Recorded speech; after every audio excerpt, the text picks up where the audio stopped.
This week, Republicans plan to hold yet another Repeal Obamacare vote. Now, before you check the date of this video, it's not 2011. This is actually happening again for the 37th time. Like, I can't believe it's that many, actually. I thought maybe we were in the low teens or something like that. But it is going on. Now, before we get to the rationale for why they're holding yet another, Harry Reid is taking this opportunity to be a little bit clever. Let's listen to what he has to say about the repeal vote. Albert Einstein, the great Albert Einstein, defined insanity as follows: doing the same thing over and over again and expecting different results. That's what Albert Einstein said. If his definition is true, and I'm not to argue with Einstein, the House Republicans have truly lost their minds. This week, the House of Representatives will vote for the 37th time. Mr. President, 37th time. What are they voting on 37 times? Exactly the same thing.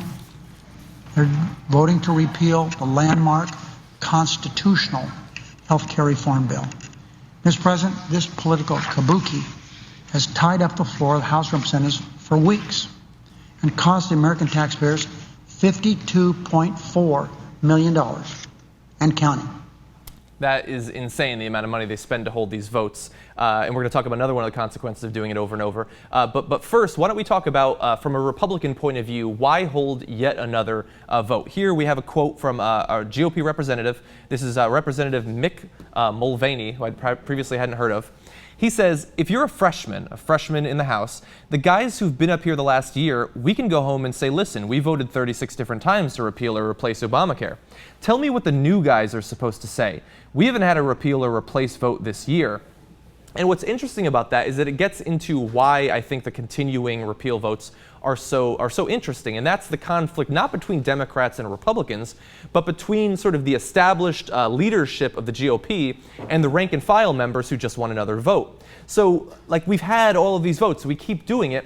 Some senior members of the GOP, like, for instance, Eric Cantor, they're trying to propose at least some sort of legislation, usually to defund parts of it or to switch around the funding. They seem to have gotten that they're not going to simply repeal it.